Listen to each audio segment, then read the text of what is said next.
right, guys, welcome back to That's Offsides with Juan and Homie. We're back, and it was an eventful weekend. We had a lot of football.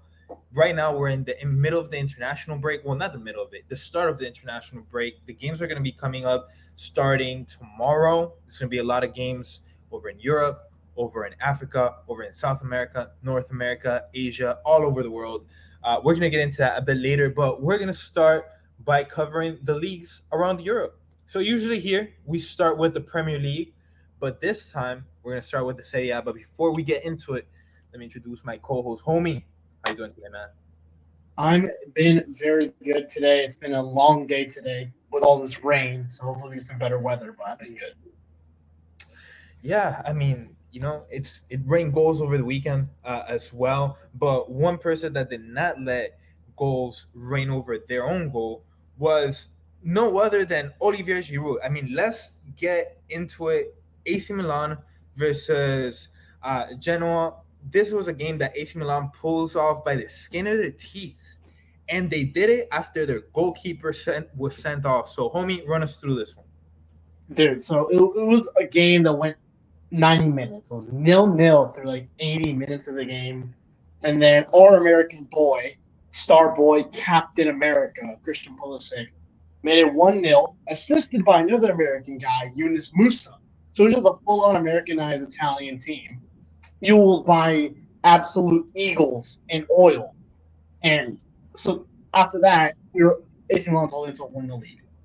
In the 90 plus ninth minute, Magnon, the keeper for AC Milan, one of the best keepers in the world, gets sent off. I didn't see exactly what the foul was, but he gets sent off. And all I see on the timeline, Olivier Giroud is in goal. He's taking over as the keeper. And then I'm like, okay, I'm watching football, our American football, and this going on at the same time. So I pull it up on my phone trying to find like a stream, something real quick. I don't have access to the game since it's in Italy. I find a bootleg stream on being broadcasted on Twitter or X, however you want to call it. And all I see is a diving, eyes closed. Like, when you're playing keeper to 5v5 with your friends, and you're playing keeper and these shots are getting pelted at you. You kind of close your eyes when you because you want to you're kind of worried about getting hit in the face. This guy, Olivier Giroud, punching, eyes closed, looking away, and he gets full fist to it and makes one of the best things. And he already is, and it was just such an insane thing to watch live, even if I was like 5 minutes behind with the stream. Yeah, man. And Giroud said afterwards that, the when he went to save that goal, that his arm got absolutely destroyed by the other player's cleat. And I mean, that's heart right there, man. That's really putting it all out there for your team. That's really literally willing to die for your team. And Giroud did a great job. All his teammates came up afterwards, like if he had scored a goal, because I mean, you get a number 9 playing goalkeeper at the end of the day. This is something nobody expected it. I mean, 2023 has been such a funny season here in whether it's England, Italy, Spain, wherever you're watching. There have been so many ridiculous things that have happened. The last thing I expected this weekend was to see Olivier Giroud lined up at goalkeeper and making saves, making a crucial save that earns AC Milan 3 points. Because if Giroud would have looked like a striker playing goalkeeper, that would have been a goal. But he went up to the task, man. He did that, and all props to him. He deserves all the props.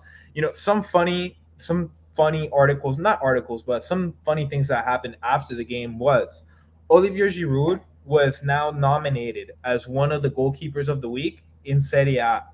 I think they awarded it to him. I think they actually awarded it to him. I think Serie A leaned into the meme. I mean, yeah, you got to lean into. I mean, when do you see that? Also, you see it very, very rare. Across all sports channels you watch, Olivier Giroud is getting highlighted as one of the best saves. And then in AC Milan's official website, Olivier Giroud is now listed not only as a striker, he's also listed as an official goalkeeper.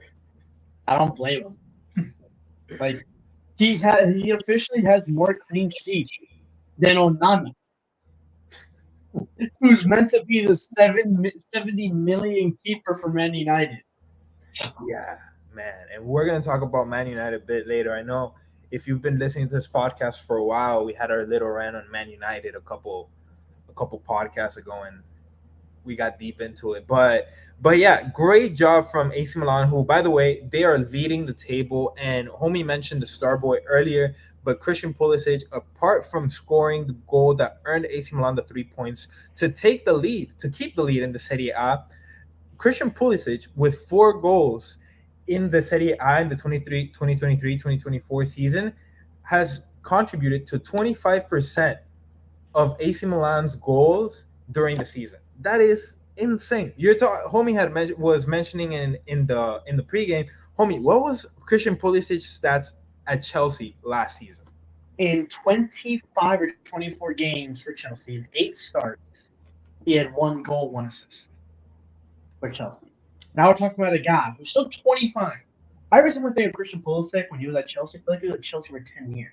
I think of him as like a 29, 20-year-old. He's 25. And he looks older too. Like you can't blame some people. Like you look at these cats now, it's like 25-year-olds. It's like, bro, they look much younger. So it's like Christian Pulisic looks like he looks a bit older. So I don't blame him. But yeah, when you say 25, it's like he's 25. That's like everybody's like surprised. But yeah, this is a guy who still has a lot of gas in the tank. And something about the Italian league, man. A lot of guys have come here who were their careers were kind of in a downturn, and they came here and they absolutely light it up. So hopefully Christian Pulisic can become a part of that and keep on shining. So we'll run over a few games here that happened also in the Serie A. Inter versus Bologna. They tied 2-2. Inter actually choked the lead on this one. Juventus took care of business versus Torino. Lazio beat Atalanta 3-2. Roma, Jose Mourinho's boys, taking care of business for they've been struggling. They're struggling. They're mid-table right now. Yeah, but I don't interrupt my propaganda here. So Jose Mourinho's boys take care of business, and then Napoli, man. Let's talk about Napoli because Napoli dropped another 3 points to Fiorentina, who Fiorentina is nothing special. You're talking about a team who's hot right now with 5 wins, 2 draws, 1 loss. But Napoli is supposed to stand up to teams like this. Napoli won the Serie A last season by over 15 points. Do you know like that the amount of dominance? And I know that like turning that over season is going to be practically impossible. But to see Napoli fall to the 5th spot with only 4 wins, having 2 draws and 2 losses already in the season is incredible to me because they're, as homie said, you said in the pre-show, homie, they haven't been bad, but they have been very inconsistent. What I've been saying is that when they lost their boy Kim and Jae, a lot of people remember when the transfer happened for Kim and Jae to go to Bayern. They called him overrated, that he wasn't as good. It was just a part of the Serie A system. Look at Napoli's defense. They're dropping stinkers after stinkers. You can watch the game against Real Madrid. They're not as good and more structured as it used to be. Yes, their keeper isn't like great. Meret, I believe he hasn't had a good season yet so far this season. But again, their lack of replacing the people they need to replace is definitely affecting them. And they brought in Nathan from Red Bull, I think it's Salzburg, or one of the Red Bull affiliate clubs. And he hasn't performed. Like he's a young player still. He's still 22, Brazilian. He's had 4 appearances, averaging around 6.9 rating according to FootMob. But he's got to be better. This defense needs to just be better, and it's definitely hurting Napoli as a whole. Their attack is great. Politano, Gavara, Osimhen. They have a solid midfield, even though they're somewhat struggling as well. Well, they have good players. They just need to figure it out defensively and build a structure. Maybe that last season was a one-off with the players they had together.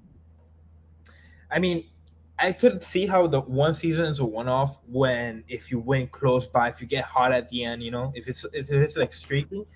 But when you're that dominant to fall off that much, it's a bit worrisome. So we'll see what happens there. We'll leave that in Italy. Let's take the plane over to England, where we're going to cover the Premier League. So for this one, I mean, we could start anywhere. I think we're going to do our boy Chileno a solid. We're going to start with Burnley versus Chelsea. Chelsea had a huge win over the weekend. I can't remember the last time they scored 4 goals. Uh, it might have been in pandemic times, and I'm not even trying to be funny there. It's been that long that Chelsea's been average because they haven't been good in a while. They've been lingering around average after they won their Champions League, and they've been terrible in the past year. So, I mean, yeah, you got goals from Dakil. I don't want to probably mispronouncing fuck out his name. Palmer with the penalty, Sterling and Nicolas Jackson coming in at the end. I mean, homie, you watched this one. What'd you think of it?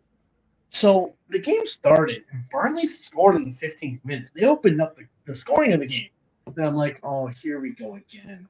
Chelsea, here we go again. They're gonna be embarrassing. They're gonna lose to the Premier League side who just got promoted, led by Vincent Company, who owned Chelsea for plenty of years as a strong midfielder in the Man City backline. But then they came roaring back. Raheem Sterling, he turned back the clock. I've never seen Raheem Sterling look this shifty. The pace, the hezzy that he was having with the ball. He looked like he was 25-year-old Raheem Sterling again at Man City under Pep's system. He looked like prime Sterling that won who were Centurions a few years ago. And he was just everywhere.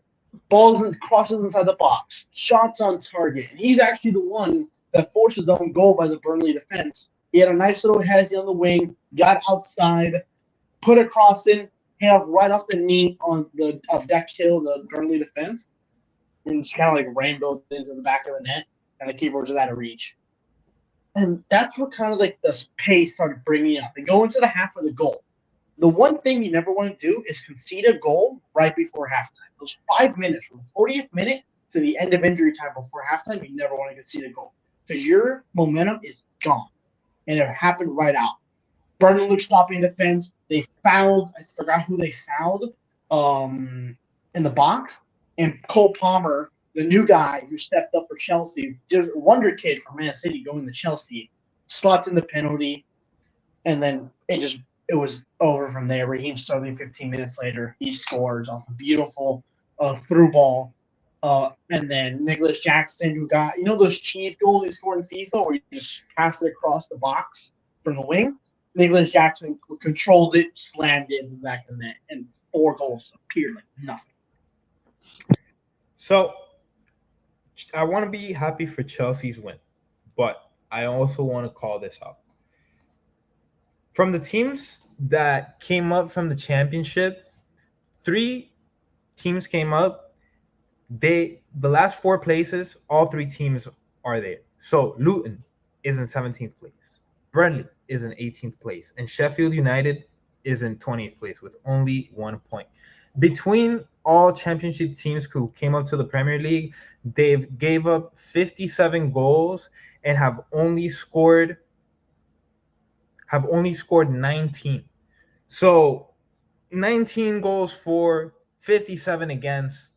I don't know about you, homie, but that doesn't look very impressive to me. And I get it. These are teams that are coming from the championship. The expectation can't be as high. I get it. But when was the last time that you saw from all 3 teams that came up from the championship, all 3 teams are absolute dog shit? You don't really see it. I think next season, this group of 3, I think the only one that survives is Burnley.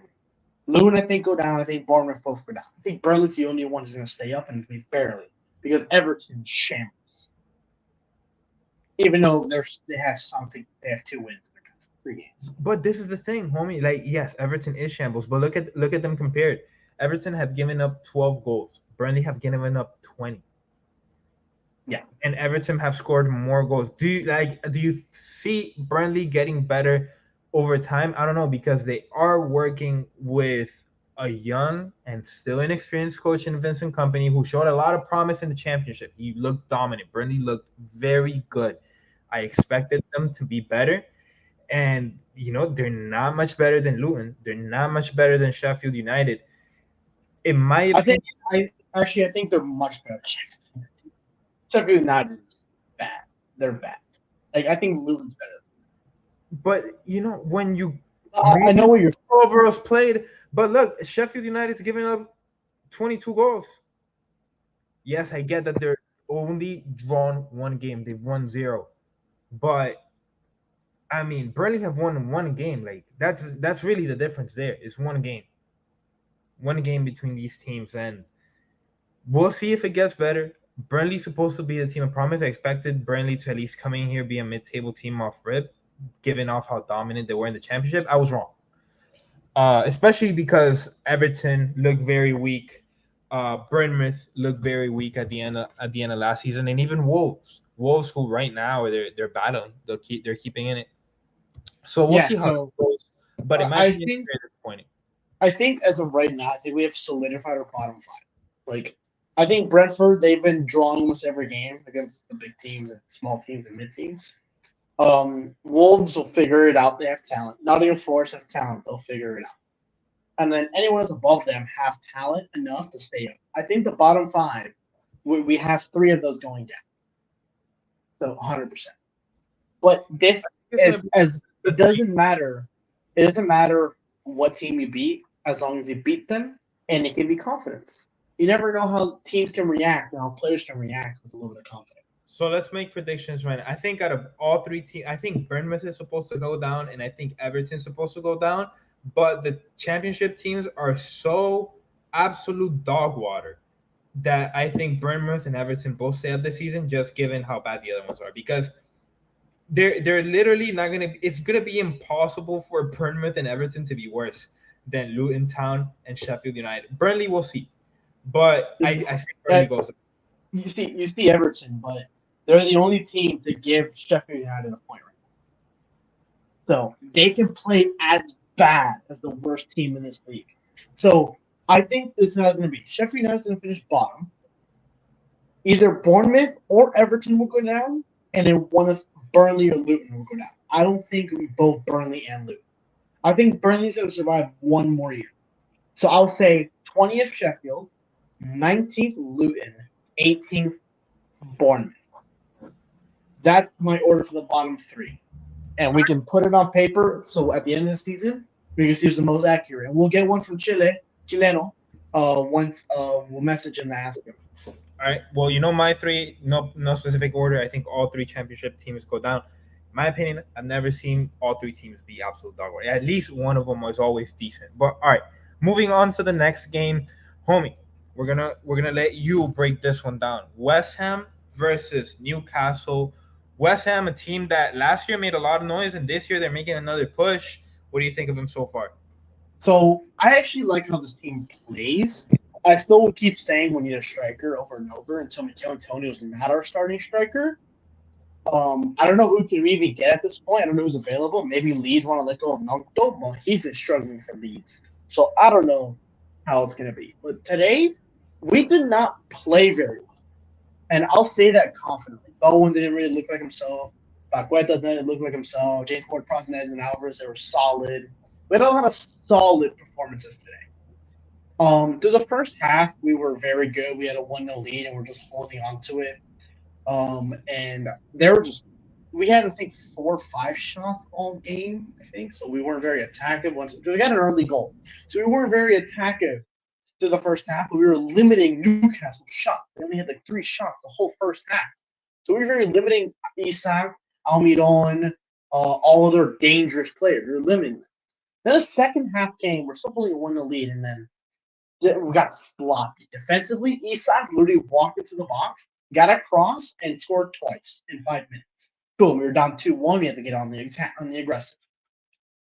So I'm like, okay, the game's over. We're not going to be able to score. Newcastle, one of the best back lines in the world, just held PSG with their super team compared to West Ham to 1 goal. No way we're going to be able to score. On comes our new star boy, as Declan Rice left, Mohamed Kudus, with a beauty volley into the bottom right corner. And this guy is amazing. I would hate for him to go anywhere else after this club. I hope he stays for us forever, but I doubt it. I think he's just going to shine more and more. And him getting more time, 'cause I love Stuchek, but he isn't getting younger. I think he's 29 already or 28. So he isn't getting younger.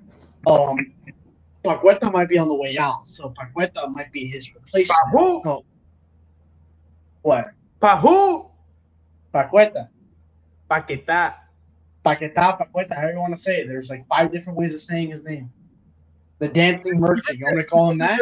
Even the Brits be saying it right. Come on now. They've been saying 5. I hear 5 different Did pronunciations he of his put up name. a bet against you? I don't know. I mean, he got a yellow card today, so you probably bet on himself again. So we might lose Paqueta, however you want to say it, again, because we might get suspended with the whole betting thing. I don't know if that's still being investigated, but it was a solid performance. I'll take a draw against Newcastle with how well they've been playing, especially if they just shit on one of the best teams in Europe. But yeah, I would take a draw. We've been kind of on the slide a little bit in terms of form. In the Premier League, we got a 1-0 win over Lincoln, I think, in like the Carabao Cup. We got 2-0 over Sheffield. We lost to Liverpool. We dropped some points. So a draw here and some couple wins here, we should be back up into the top 6, hopefully. All right, homie. I saw you throwing shit at Newcastle. I mean, I don't know if I would want to throw shit at Newcastle if I was a West Ham fan, just because I would want to hype up that win.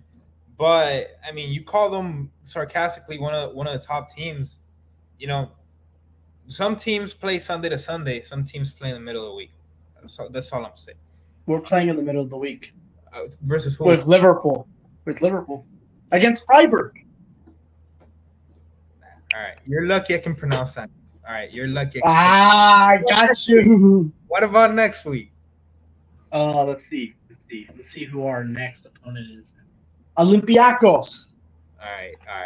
You'll eventually run into one of those Mickey Mouse teams. Now we got Olympiacos, but then the random on our group is TSC Baka Topola. Yeah, I expected to hear some shit like that when they're from Serbia. Respect them. But all right, moving on to the next game.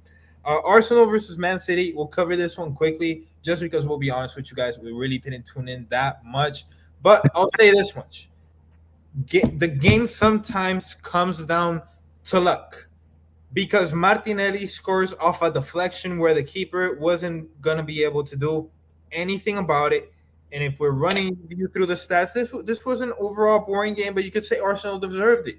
Arsenal had 12 shots compared to Man City's 3. They had 2 shots on target compared to Man City's 1. They, when it comes to big chances created, well, Man City actually won that one because they had 2 compared to Arsenal 0. But look, what counts is the score. Scoring goals is how you win, no matter how it comes. Overall, both teams played it very safe. And I wanna ask something, homie. Is it time to start asking questions about Manchester City? Because out of their last 5 games, they've lost 3. They lost 1-0 to Newcastle in the Carabao Cup. They lost 2-1 versus Man City in the league. And they just lost to Arsenal in the league. Might be. There's questions having to be asked. I think Pep went into this game and overthought. He did not play the usual formation that we've seen him play. The 4-2-3-1 that turns into a 4-3-4-2-1. He overthought this game. He was trying to counter Arsenal, and Arsenal countered him back by just playing a different style. And we don't see Man City play a 4-3-3. We don't anymore. They're playing a 4-2-3-1. They have Erling Haaland up front by himself as a 9. They have Julian playing behind them, Foden and Doku on the left and right. They put Julian as a right winger. So position doesn't play at all. And it backfired. He didn't have a good game. Julian did not have a good game at all. Their midfield didn't have a good game. Arsenal midfield was existent in this game. I didn't see many guys. Man City. I didn't see Kovacic. I didn't see Rico Lewis. I didn't see Bernardo Silva. Simple as that. They were outplayed. And it should have been a no draw because of how the goal happened, but the goal happened. Yeah, it should have been, but I mean, sometimes it comes down to that. Uh, I can't really say that Pep's had games where luck was on his side. He's had more games where luck bit him in the ass. But yeah, I think it's time to start asking questions. How important is Kevin De Bruyne? Is Kovacic really a big piece to this lineup? Uh, when it comes to, I'm not really gonna get into Rico Lewis. I mean, with the youngster, but it's time to start asking some questions about Man City because the inconsistencies. Pep's been getting a little too cute with what he wants to do, trying to get a little too fancy, and I think it's just time to get back to the basics and just play some football, man. So stop trying to do so much. So trying to overthink it. You already have a system that works. You don't have to reinvent the wheel. It's just literally get better at what you're good at. All right, moving on to the next game. Let's go. Brighton Liverpool. So with this one, I want to start off with something it's very funny. So out of the last 9 games Liverpool have played, out of the last 8 games Liverpool have played in the league, they've started 4 losing and then ended up winning. So with this one, it was actually when Liverpool went up, I thought it was gonna be another one of them games. So when Liverpool went down, I thought it was gonna be one of them games because for the last I don't know how many games Liverpool have gone down first and then ended up winning the game. So with this one, I was really surprised that Brighton ended up pulling the draw.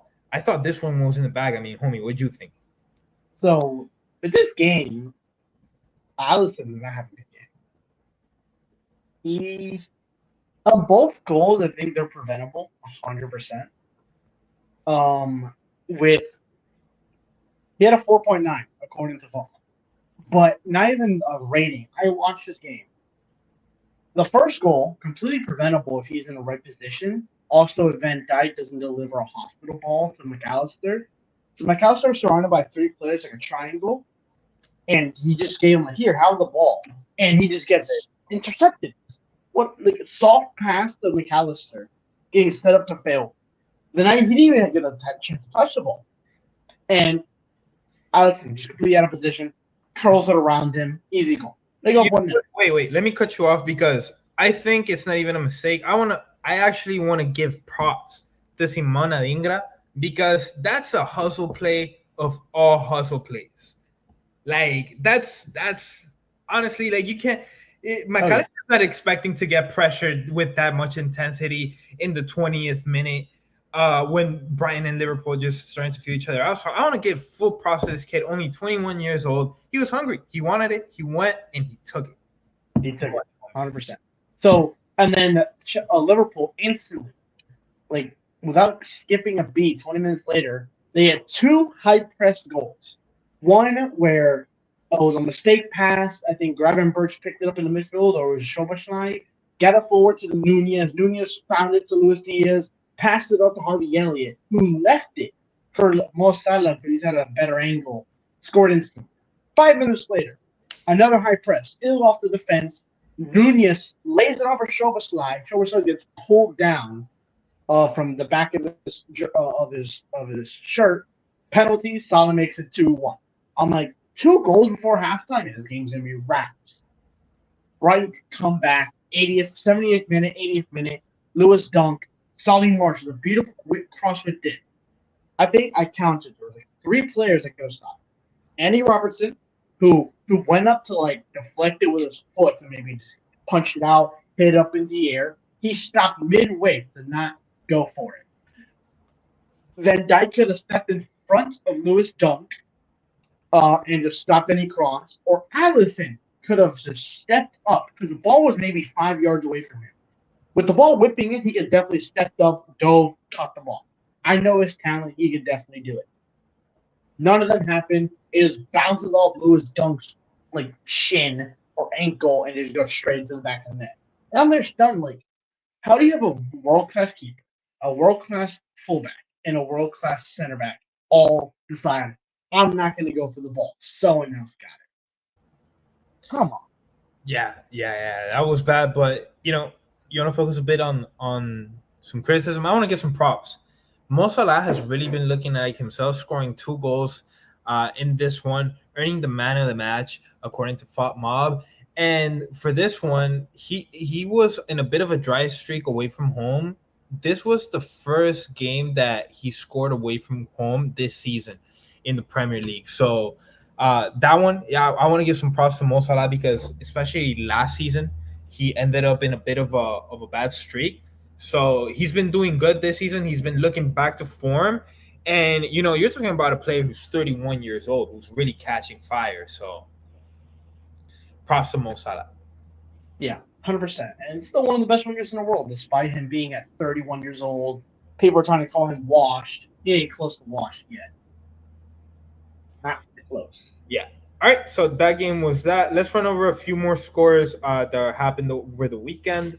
Tottenham. Let's talk about this one just slightly, but more than the game, I want to talk about the table because Spurs, after selling off Harry Kane, after getting clowned all summer over losing their best player after they never won a real trophy with him, are right here, right now, homie, leading the English Premier League. What are your thoughts on that? Who would have guessed it? Who would have guessed it? I think no one has in this top four correct. I don't think anyone as of through 8 games. Nobody.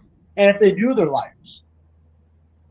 Like, with the two North London clubs who hate each other, top two. Man City with 2 losses on the season already in third, and then maybe someone predicted Liverpool to be fourth at this point. That's it. No one, and so maybe it's Arsenal second. Nobody has Tottenham first, and nobody has Man City third. People probably have Tottenham like down in seventh at this point in the season with no Harry Kane. Yeah. But Ange has made it work. Shout out to Postecoglou, who's been balling with this team. And shout out James Madison. We talk a lot about the big names, and I know Jude Bellingham has really taken the spotlight as the best signing of the summer, which he is. But I mean, James Madison, I mean, my goodness, he hasn't gotten the recognition he deserves. In my opinion, he's one of the 5 best signings in Europe this past transfer window.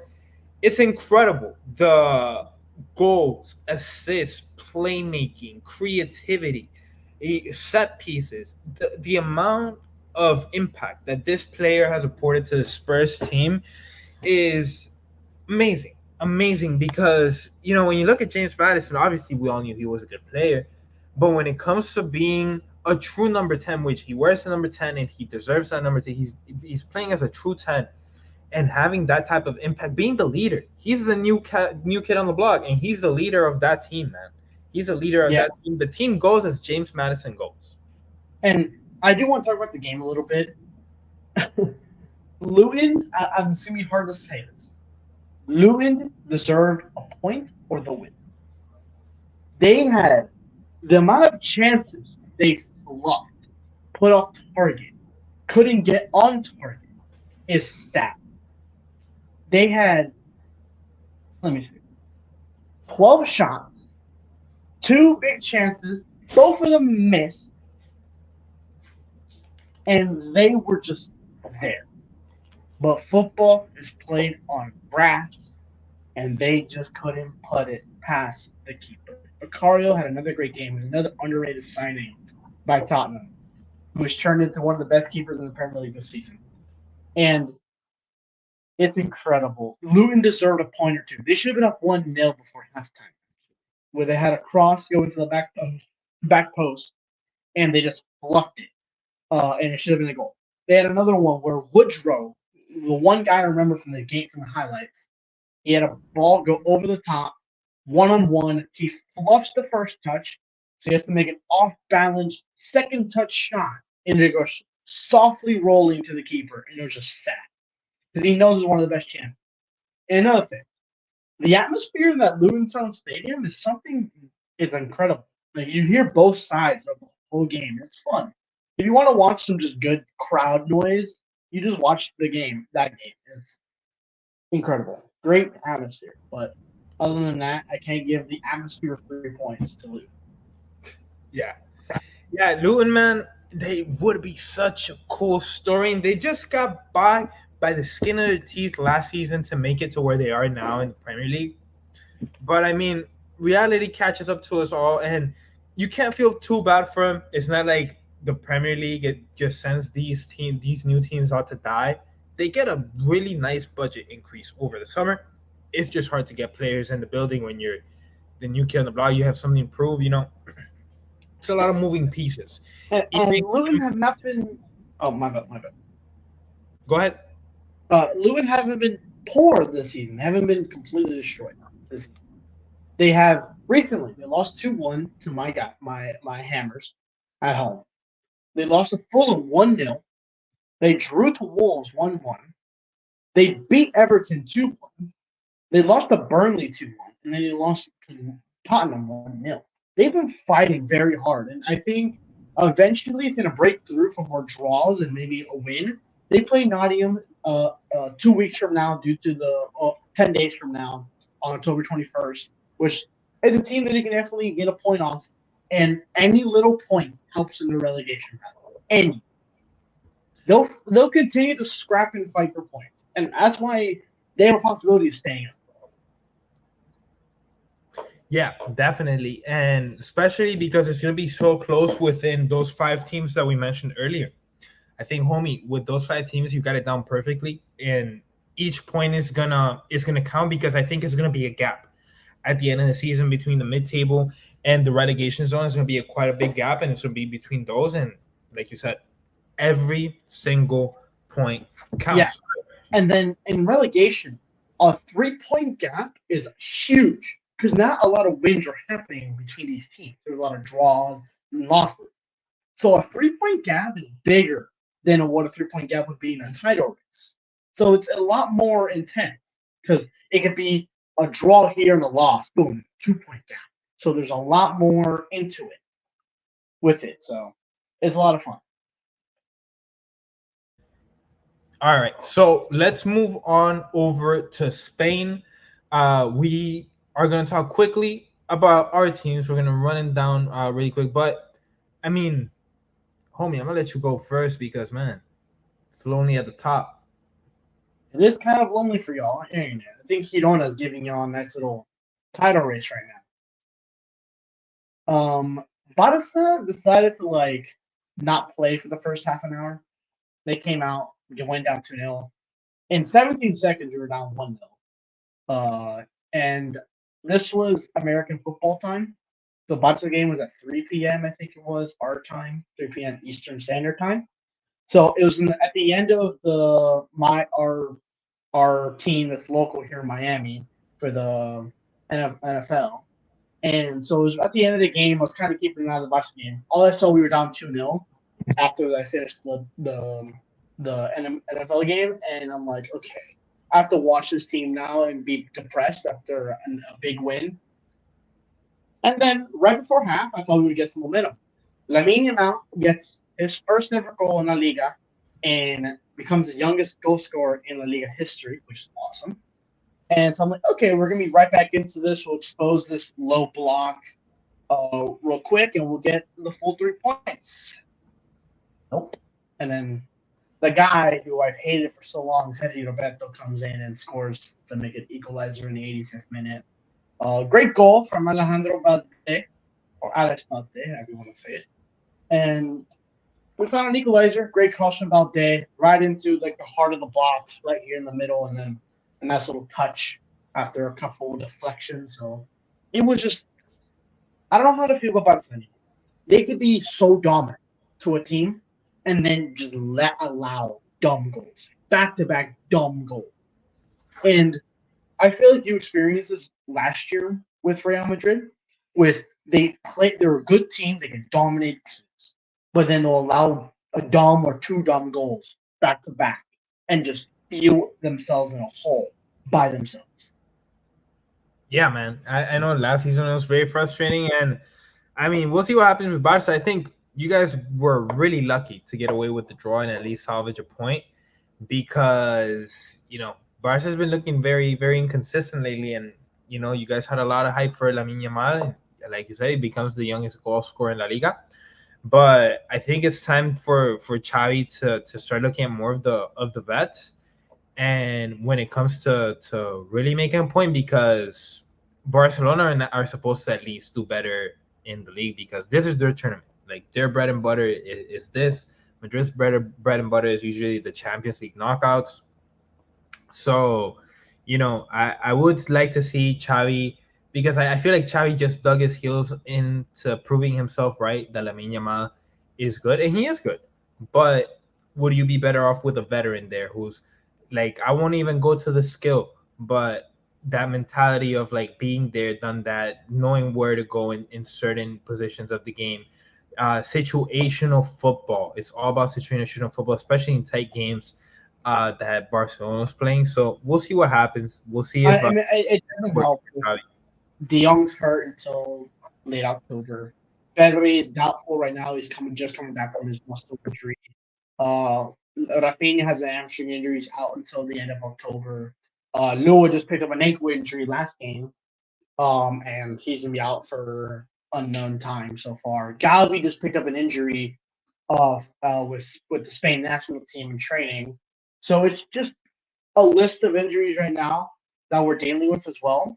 I know Real Madrid have their own long list of injuries. So it's just, I think El Clasico is later this month. It's just going to be a bunch of like 18-year-olds playing in position they're not really meant to be. Isn't the Clásico? Oh yeah. It's gonna be coming up soon in a couple weeks. So yeah, after the international break, right? Yeah, it's on It's October first game. 28th. So it's the third game back for us. Because Barca have Bilbao on the 22nd, Shakhtar on the 25th, and then Real Madrid on the 28th. Okay, so it's So a we have full 3 week games. before that. Yeah, All so right, we have 3 games coming back from the international break. all right, perfect. So let's move on to next game. So let's talk about Real Madrid versus Osasuna replay of the Copa del Rey final. And I mean, man, this was a beatdown. Not really much to say. I mean, when it comes to La Liga, I don't really like bragging much about it. Beat a mid-table team, a team that only has 3 wins on the season, negative goal differential. But I do want to say this: Vini looks so sharp back from injury. Usually, I would expect him to be a bit rustier. Not only is he sharp with his dribbling, he's also. It looks like he's been working on his shot making ability because he just looks much sharper with his shots. Everything, the ball comes off cleaner off his foot. All shots are going closer to goal. Even more shots on target, making the most out of those one-on-one positions. He had a nice assist to Joselu at the end of the game where Joselu gets his goal. And obviously, last but not least, we have to talk about Jude Bellingham because he had an incredible goal last week where he took off half the Napoli team before scoring. He had another similar goal here this week where he just gets inside the box and he just has this 1-2 touch where he dribbles past defenders and with his left foot just puts it out rocket into the top right corner of Osasuna's goal. And man, I mean, what a player! We've said so much about him already, and he's only 20 years old that I don't even know what to say anymore. I'll push the needle this far. I can say Jude Bellingham right now is the best player in the world, and nothing happens. You can't. I don't think there's who. All right, I'll say this: he's the best player in the world this season Oh yeah, because this season, I don't think there's anyone. no, yeah, I'm The talking. only, I'm talking about this the, season. Obviously, if the, you start putting the only, out there, yeah, the only one that I think compete with him is Lautaro Martinez, who has like 11 goals so right now for Inter Milan. I could say I can argue Julian Alvarez, but I don't think he's up there right now. He just had a poor game, not consistent all year. I don't know who else could put up there other than Jude Bellingham and Lautaro Martinez. And I'm maybe being biased, even though Lautaro Martinez just have 11 goals already on the season. No, yeah, And and I the, think and the guy I want to talk about at Stuttgart right now in Bundesliga, I think you can argue him too. We'll talk about him. Serhu Gerasi. I don't know how to pronounce his last name. I'm sorry. We'll call him Serhu. The three of them, I think, have been the most informed players in the world. No matter what, they've been in and out of on the lineup, scoring, assisting, playing amazing. And it's just, and maybe Harry Kane. You maybe added Harry Kane in there. He's had a good season so far too. But it's, I think there's a lack of words you can explain to say about Jude Bellingham. There's a lack because he's been so good. Because he's playing as a 9, he's playing as a 10, he's playing as an 8, he's playing as a 6. He's playing in so many different positions as a cam for Real Madrid, and he's doing it all at a elite uh, rate. yeah, Like, and all this whole thing about, oh, he's playing as a 9, he's playing as a 9. He's not. If you watch a Real Madrid game, if you look at his heat map, he's playing the entire midfield and the minimum heat map as a striker to score goals when he has to, when he needs to. yeah. So you actually beat me to it, homie. I wanted to say the same exact thing. A lot of people, a lot of haters are coming out saying he's playing as a 9, he's just a poacher, this, and that. You said it. You can see the heat map. He's a center midfielder. He's just amazing. He's all over the field. He reads the game that well. It goes back to something we talked about with Haaland last year. This is just another position where like positioning is even more elite and matter, like it makes even more of an impact. His positioning is so good when it comes to playing on the ball, off the ball. He knows where the space is. He doesn't focus on all these little fancy dribble moves, this and that. His dribbles are effective. His passes are effective. His creativity is effective. Everything is done with purpose. Nothing like his flash is not to flash. His flash is to be efficient, to be effective. Like everything is to be the most effective. So when I see him ball out, I mean, I honestly have no words anymore. And the only way, like, I think you can make a good case with Lautaro Martinez. I think a lot of people would tell you it's like, oh, it's only Serie A, this, and that.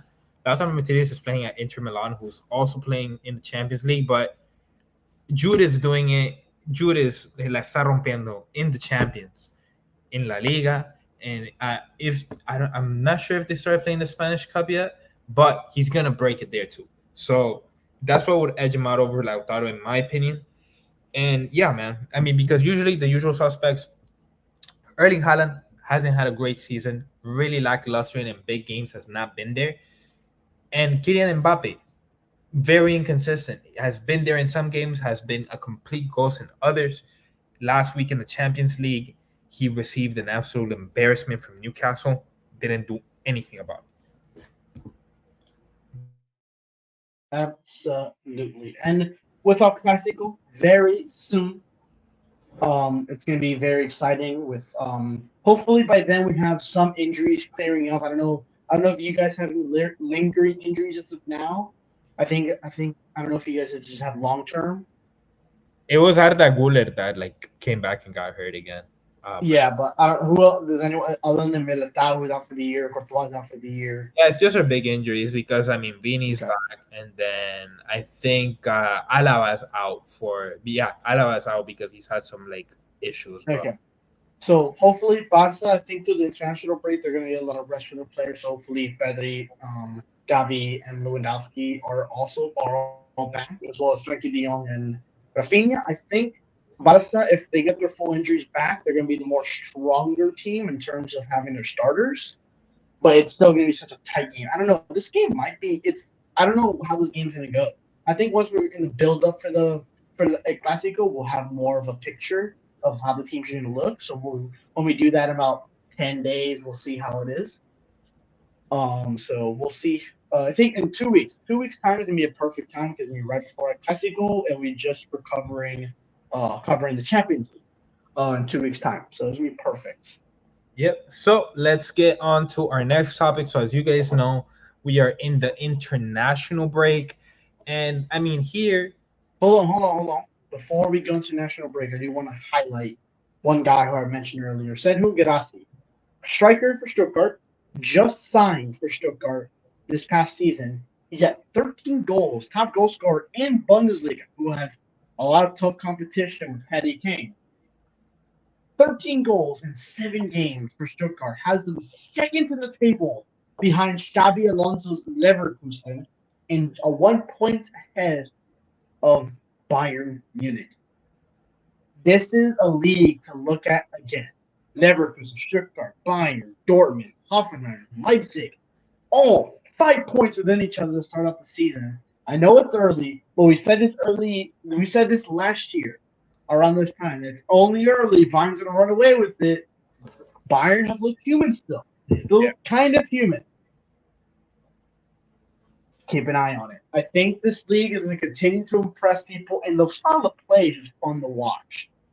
So we will see. I do want to highlight Stuttgart and Leverkusen. Xabi Alonso is doing one of the greatest Premier League jobs, not Premier League, Bundesliga jobs and managerial jobs in the world. I see him, if he's not going to leave Leverkusen, I think he built a powerhouse there. And if he doesn't leave Leverkusen, it may be for a certain Madrid job that might be opening up with Ancelotti leaving. So I think a returning Real Madrid legend to a club he played at would be pretty cool. I don't know if you agree. Oh yeah, absolutely. I mean, Madrid fans have been screaming for it, and I'm down. I mean, we've been keeping an eye on Xavi Alonso's Leverkusen since last year when we found the. No, that was Mönchengladbach. Sorry, I was about to say that Bayern haven't been able to beat Leverkusen, but that was Mönchengladbach that they haven't been able to beat. But yeah, I mean, Xavi Alonso, is an incredible coach, and he could have that Mikel Arteta type story, except hopefully he doesn't choke away the league when he has the lead and is in a historic run to make one of the greatest seasons in the club's history, and everything's on the line, and the rest. But anywho, yeah, really hoping that happens. Really excited for it. But yeah, tune into the Bundesliga. Is VfB Stuttgart or New Union Berlin? I don't know. We'll see if Homie can put me on. Definitely watch out. What was the player you said? Guirassi. His first name is Serfu. I think he is from. Let me see where he's from. He's from an African country. So 13 goals in 7 games. No matter where you put him, that is alien numbers. That is something you got to look at, because you got to remember one thing: whether you're playing Italy, Germany, France, Serbia, China, Japan, Colombia, Argentina, whatever, these are pro players playing pro football at the highest level. Yeah, they just signed him from Rennes for $9.3 million dollars, and he is from Guinea, from Africa. 13 goals, 1 assist, primarily playing as a striker. And he's been balling. 3-goal hat trick against Wolfsburg this past weekend. And he had 2 goals and assists against Darmstadt, who just got recently promoted. Another hat trick against Mainz. 2 goals against Freiburg. He scored the lone goal against Leipzig when his team got demolished 5-1. 2 goals against Bochum. He scored against Brazil in the friendlies in June. So this guy has been scoring like left and right. And there's been a lot of hat tricks. So a lot of performance there, man. Yeah, man. So definitely look out for him. And now let's get on to the international break. So coming up to the end of our show here, we're only going to cover South America because, I'm from Colombia, Homie's from Argentina, and, we're going to cover the CONMEBOL because it's the greatest FIFA qualifiers in the world, the most competitive by far, and even with 7 possible spots to be played for, there's still going to be heartbreak, and there's still going to be teams that should be in the World Cup that aren't going to be there. Call me crazy, but it's truth, and it's just how competitive this continent is. So let's get into it. First games that are coming up tomorrow. Thursday, we are going to have Colombia versus Uruguay, Argentina versus Paraguay, Bolivia versus Ecuador, Chile versus Peru, and Brazil versus Venezuela. So we're going the order that FODMOB has them here with earliest to latest. We'll start with the earliest game. It's going to be Colombia versus Uruguay. And Uruguay that in recent years have looked a little down, but they have a new coach and they look much better in the games they've played recently. And I mean, I don't know, homie. What do you think of this Uruguay team? What do you think of this matchup? So heading to this game, both teams plenty of talent, Oh, and but sorry, Colombia. sorry to cut you off. The coach is Marcelo Bielsa, if I'm not mistaken. Okay. Yeah. All right. So coming into the game, Colombia are unbeaten in 4 home games and haven't lost in 13 matches. So they're coming into the game with relatively um, good odds. And the last time these two teams played each other was in the qualifications 3 years ago. 2 years ago in the qualifiers of the 2022 World Cup, they ended 0-0. Before that, they played against each other in the Copa America. It finished 0-0. And then back in 2020, we don't count the COVID years. They don't count. We ignore those. But last two matches are 0-0. So I'm expecting a draw. Colombia, Uruguay. Colombia's had a tough start to their qualifiers. I think they had to play both Chile and Uruguay are kind of more the stronger teams in South America. So a tough start. And I think in this game, I think we're going to predict the draw. I think Colombia's defense is strong enough to withstand Darwin Nunez and Valverde. So I think a draw is, I think, a perfect kind of thing to end here. Yeah, I see it as a draw too. Colombia, they don't convince me. When it comes to like really finishing games, we have one win and one draw, and the draw was ugly versus Chile. This is a team that struggles to make chances a lot of the time, and I'm gonna give it a draw as well for this one. Not gonna get too into it, too many predictions. Wanna, if I'm wrong, I'd rather be wrong and surprised than like make a lot of expectations and be disappointed. So let's get on to the next game: Argentina versus Paraguay. Homie, how do you see this one going out? So Argentina Brazilian again, referee, by the way. yes, Brazilian referee with a certain, I think it's Rafael Claus. I don't know if he's ref games in the past with us. He might be a little biased being Brazilian. But other than that, we are unbeaten in the last 12 games. Paraguay kind of struggled to score as a team. They are scoreless in their 4 out of 5 games, 3 out of the last 5 games, 3 of those being losses, and one of them being a draw. So I think we just need to come in here, uh, take care of business. Dybala did get hurt with Roma. He's out until November, so he'll be without Dybala. Messi is just coming back from injury after getting injured with Inter Miami. He played his first game for Inter Miami not too long ago. What a So, coincidence that he's just coming back. what do you mean? He's been trying to make it back all the time. So, we should be fine. This game's tomorrow, 7 p.m. Eastern Standard Time. We should take care of business and just handle with a win very easily. Yeah, man. Paraguay. I mean, if you're new to watching footy, man, don't think Paraguay. It's been sad, man. This used to be one of the teams that you used to shake. Your legs used to shake a little bit when you had to play Paraguay, but now you just see it as another W because they've really been shambles. And yeah, I'm not gonna say also too much about it. I mean, Argentina should take care of business. The The Argentina's thing, home shouldn't be too many surprises. yeah, the thing is, we're very prone to drawing against Paraguay. In our last 11 games, we have 5 draws against them, with also 5 wins. We've only lost to them once in our past 11 games. So, and it was back in 2016 actually for the World Cup qualifiers for 2018. So, and it was, I think when Messi wasn't with the team, I think I can't remember. But yeah, we should just. I think a 1-0 win is very warranted here. It's a lot. It's been the very common number in these matches. Either 1-1, 1-0. So I would expect a very low score. I wouldn't expect a lot of goals. So if you want to bet on this game, hit the under. Definitely hit the under. All right, on to the next one. We have Bolivia versus Ecuador. Usually, I would say Ecuador take care of business. They usually start these tournaments off hot, but man, playing in Bolivia is no joke. Every time that Bolivia have a home game, we have to mention it. Yep. But another thing, maybe something to help Ecuador. They are 6 wins, 1 draw in their 7 last meetings with Bolivia. Probably a mix of those being in Bolivia. So I think Caicedo and friends will take care of it. All right. I got this one as another draw. Then we have Chile versus Peru. To our boy Chileno. Last time, what we've seen from Chile hasn't been too convincing. And Peru are always a tough team to beat, man. They both have the same exact record. The only advantage that Peru has is that they haven't conceded more goals than Chile, but Peru still haven't scored a goal. So it's going to be interesting to see how this one plays out. I think with Chileno, I think he might have the same reaction as me. This is a get right game. You had a ugly draw against Colombia. You had a bad loss against Uruguay. Two very tough teams in Commonwealth.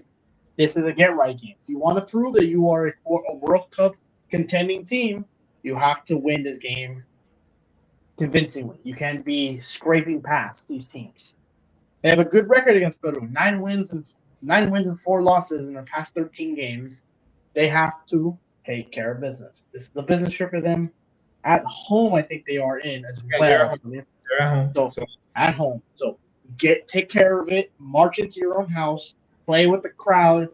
Get the crowd into the game and win. Take care of it. The crowd's been a little dead, man. When Colombia played there last time, it wasn't good. And I mean, Chileno got a little upset last time, but I gotta say, man, that pitch is a piece of shit, man. It's horrendous. It's a piece of shit. So yeah, hopefully Peru players can get out of there alive and Chile players as well. And hopefully that field can get fixed up. I mean, my goodness. This is the FIFA World Cup qualifiers for Christ's sake. But all right, and then last, and this is one of the rare cases where it's definitely these Brazil versus Venezuela. No comment. Yeah, no comment. Brazil haven't lost to Venezuela in their last 8 appearances, going all the way back to 2011.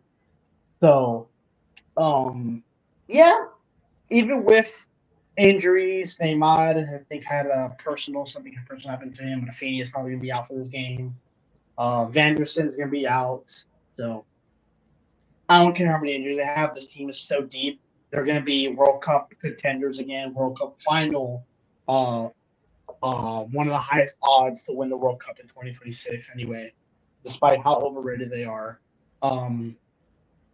They should just win this. Yeah, it should be an absolute beatdown. Anything less than 3 goals is disappointing, in my opinion. And yeah, that's been pretty much it. Thank you guys so much for tuning into the show. Make sure you like, subscribe, follow everything at Finstock Sports Network, and we'll see you on the next one. Peace out.